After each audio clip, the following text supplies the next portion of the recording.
Okay, I think we're good. Yeah, we're just having some issues. Some major issues here. But I think we're good.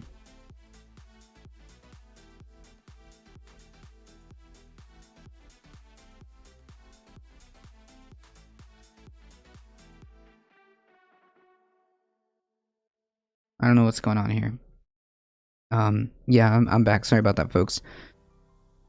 So as we were saying, they're attempting to place the blame back on us. Like, hey, Memius, how's it going?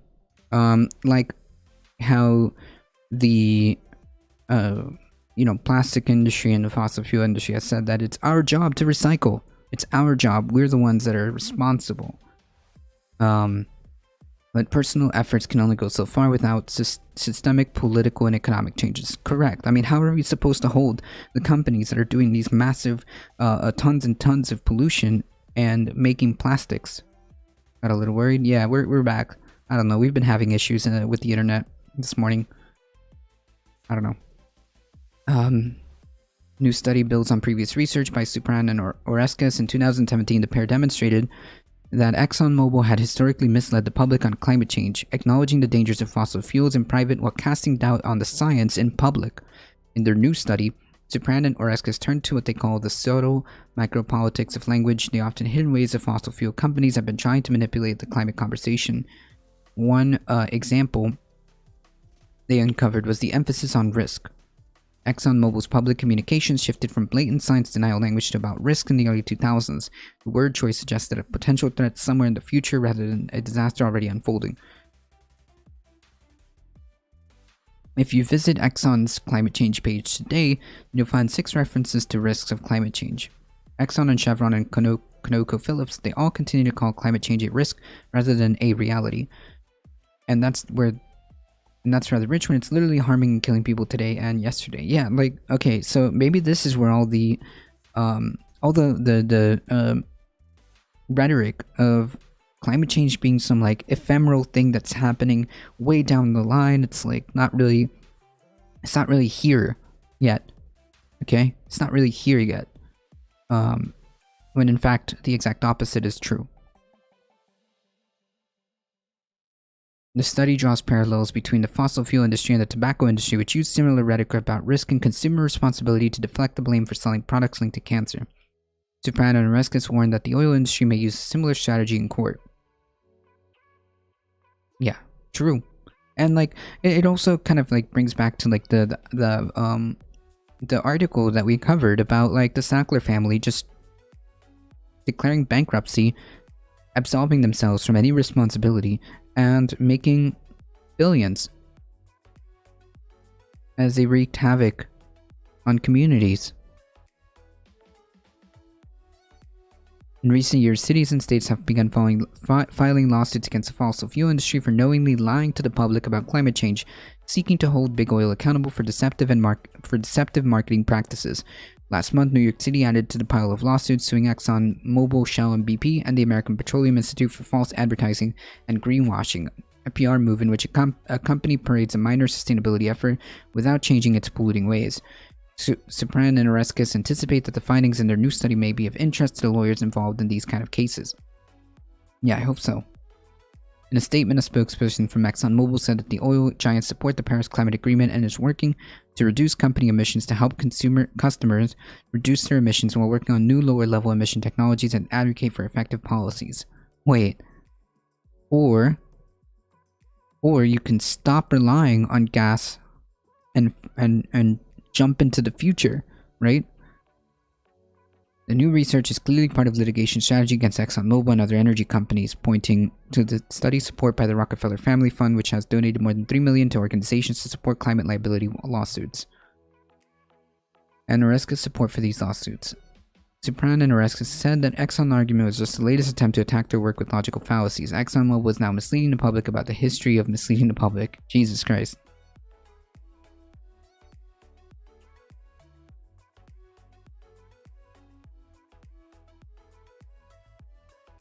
Yeah, so the TLDR is like clearly there just has to be some type of intervention at this point. I would argue a heavy-handed intervention at this point.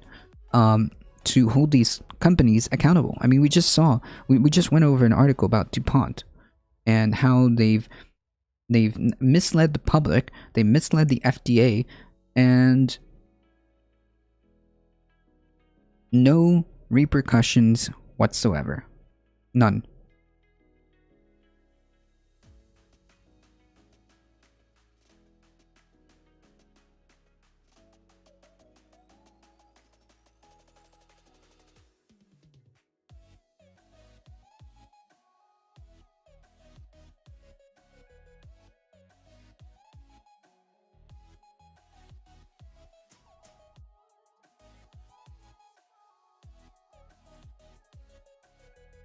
It's been going on forever. Change is always happening. The Earth didn't exist before consolidated bits of floating space, and much should be consumed by the sun as well. They want to blame individuals for the next oncoming ice age instead of their own garbage practice that, for about decades. Yeah, exactly. That's what suggested what Exxon didn't say in these documents might also be just as important as what it did. The way they're selecting and framing things is also simultaneously deflecting from things and taking our attention away from all sorts of ways of thinking about climate change. Yeah, and that's the TLDR of this.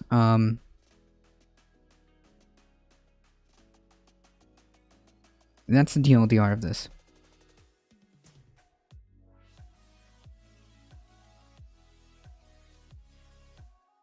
Alright, so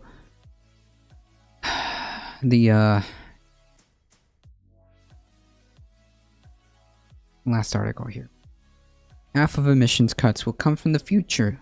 Hey, guys.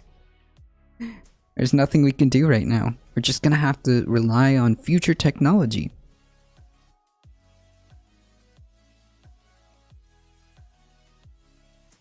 There's just nothing we can do, folks. Nothing we can do. Everything is in the future. The answers are in the future.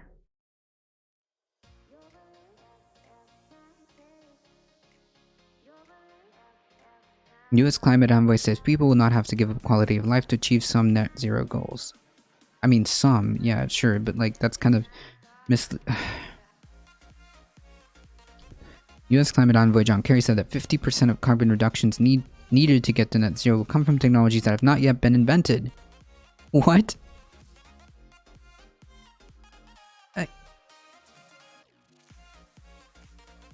But no. That's not no. So to reduce I wouldn't know the number, but to reduce a huge part of our emissions are to change our energy systems, okay? Change our energy systems and our transportation systems to make them more efficient, green, renewable, okay? That was the entire premise of why we would need some type of Green New Deal. That was the entire premise of it, right? To make our infrastructure, our energy systems, renewable. What are you talking about? These technologies exist right now.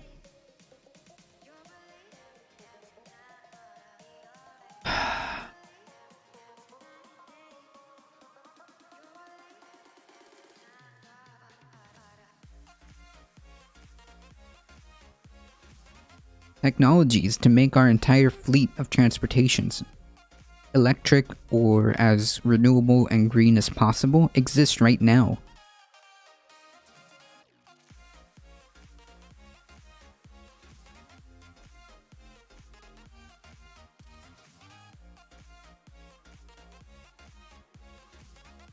Our ability to limit and to change our emissions aren't some hidden secret that we need to that we will discover in the future.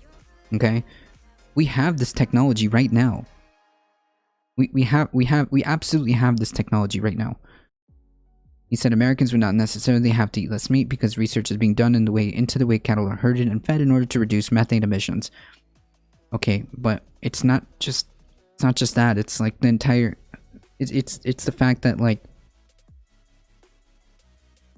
there's land there's also land that gets like destroyed for this too. I mean, it's like you know, it's not just, we don't have to give up the quality of life to achieve some of the things that we know we have to achieve. That's brilliant to some of the things that we know how to do. What is this nonsense sentence? I'm told by scientists that 50% of the reductions we have to make to get to net zero are going to come from technologies that we don't have yet. That's just the reality. Wait, who? Which scientist?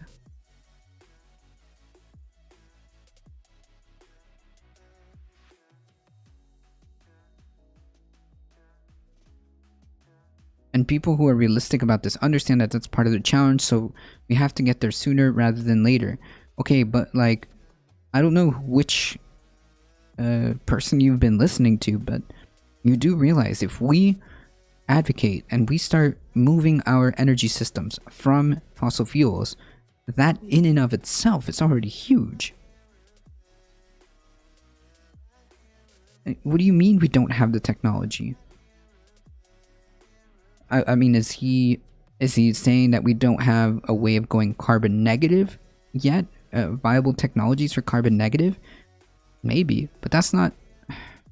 It's not an excuse. Kerry is visiting London next week to meet government representatives before the UN Climate Change Conference COP26 due to be held in Glasgow in November. That's not always necessarily true, Yundami. On Saturday, Kerry met Pope Francis in Rome as he described him as one of the great voices of reason and compelling moral authority on the subject of climate crisis. Yikes. I think that his voice will be very important very important voice leading up to and through the Glasgow conference, which I believe he intends to attend, Kerry said. We need everybody in this fight. All the leaders of the world need to come together and every country needs to do its part. Okay, but if the US doesn't do its part, how are we supposed to stand on the international stage and tell others what to do, or how to do it, or what resources we can give? How this all means nothing to me.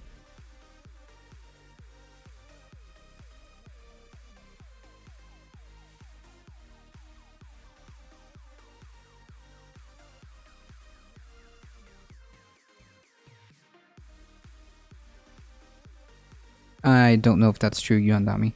The US wants to be a leader, but wants others to go first. Right, and like, you know, we kind of have responsibility to bear too. I mean, okay. When asked, when asked if by March the US would support an end to all coal-fired power stations if called for by the UK at COP26, Kerry said that Biden have set a goal of making the U.S. power sector carbon-free by 2035, but he could not speak for the president on specific proposals. Wait, you're international climate envoy, and you don't know the president's specific proposals on making us carbon-free by 2035? Wait, I mean, which is, I guess, significantly better than 2050, but holy crap, are we not moving? It's like, this is a whole lot of nothing. This is a whole lot of nothing. What is the phase-out schedule? Is it reasonable? Is everybody working in the same direction? Those questions I'm sure President Biden will want answered, but he is leading this charge to move America on to renewable alternative energy. How? What's the plan, buddy? Are we gonna invest in green energy? Are we gonna remove our energy systems to renewables? What's the alright, hey, listen, buddy, like, we can't be advocating for US. Jesus.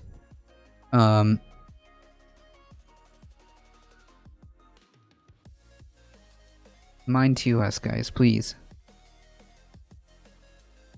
This is why Mandela didn't condemn violence, use everyone's tactic towards the same seems to add benefit.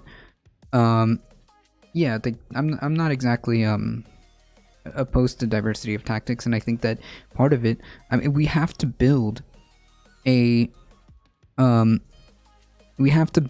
public awareness or public acknowledgement or public empathy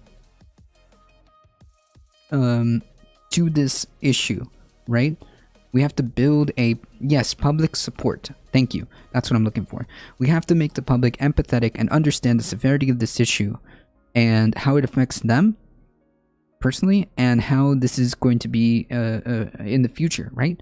I mean, do you not have kids? Do you not care about what happens in the next couple of decades? Because, hey, guess what? This isn't something that isn't your problem. 2030? 2030 isn't that far away, okay? We will be alive and well. You know, we will be alive. We're gonna be here. If we don't get it together in the next, and before the decade ends, the fallout from that will bring us closer and closer to the point where the catastrophic scenarios of climate change will become reality. Okay, and it's not something, again, most models have us at decades, right? Decades is still within our lifetime. It's still within our lifetime, right? A couple of decades.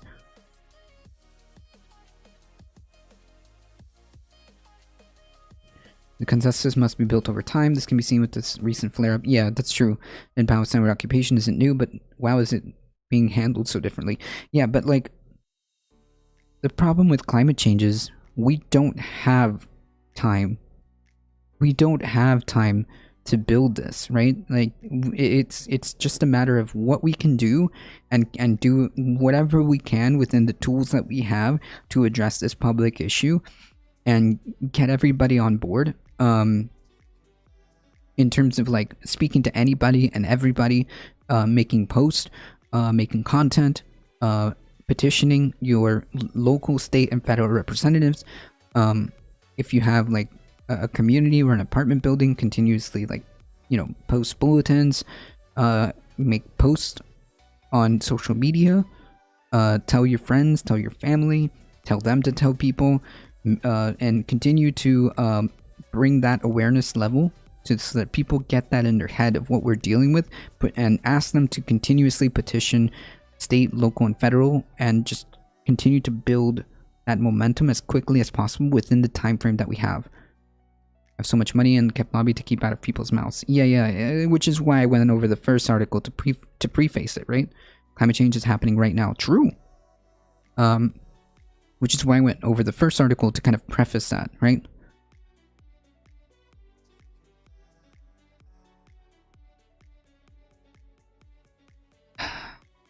The US is the second largest producer of greenhouse gas emissions after China and has one of the highest per capita CO2 emission rates. Yeah, so we have a responsibility to bear.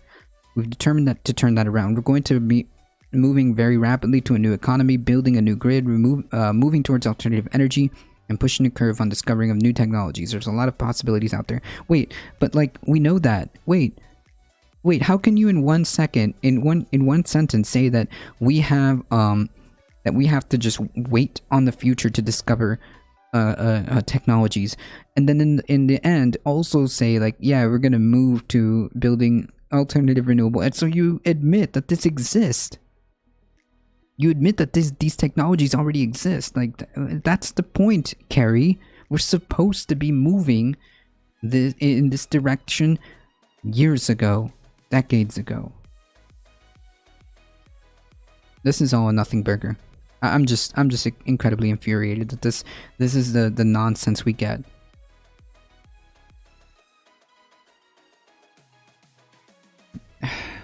Meanwhile, we're constantly being lied to by these oil companies and gaslit at every opportunity in terms of climate change.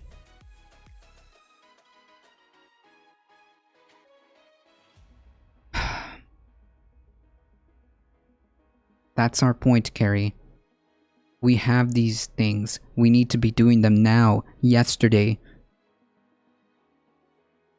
Anyways, that's the TLDR of the molding session, I guess.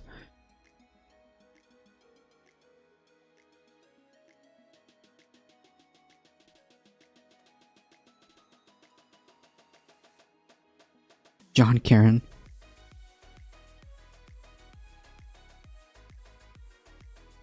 Alright folks, unfortunately it is about that time. I do have to start getting ready for work. I appreciate all of you guys hanging out here, and oh yeah, this is a cute animal video. We can't go without that. Hold on. We can't go without that.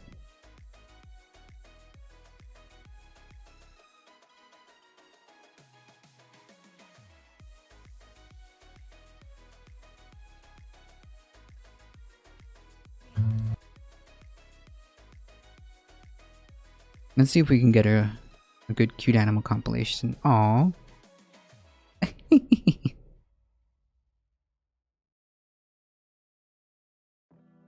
Beans.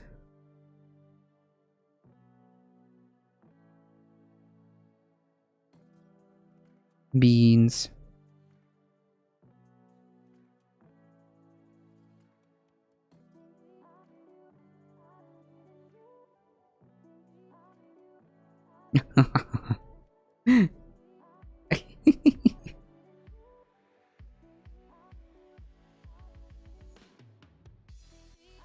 Aw. Mama cat and kitty cat.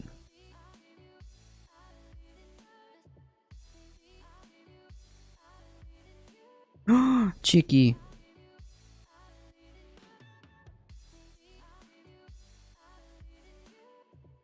Aw.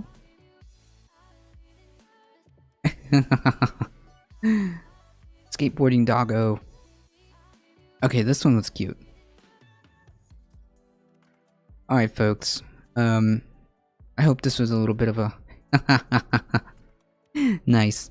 I hope this was a little bit of a nicer end to the stream. Thank you guys for joining. I appreciate all of you guys being here. If you enjoyed the content, make sure you hit the follow button, like the stream, subscribe to the YouTubes, all of that awesome stuff. We are here Monday through Thursday, 9 a.m. to 11 a.m. Eastern Time. Monday through Thursday, Saturday, and Saturdays at noon. Thank you guys so much, as always. Yes, it's a palate cleanser. As always, please stay safe. Please take care of each other. Love you all, and I hope to see you guys in the next stream. See ya! Alright. Ida and Simpson. Let's hang out with them. They're chill. Alright folks, we're heading out in 5, 4, 3, 2, 1. Here we go.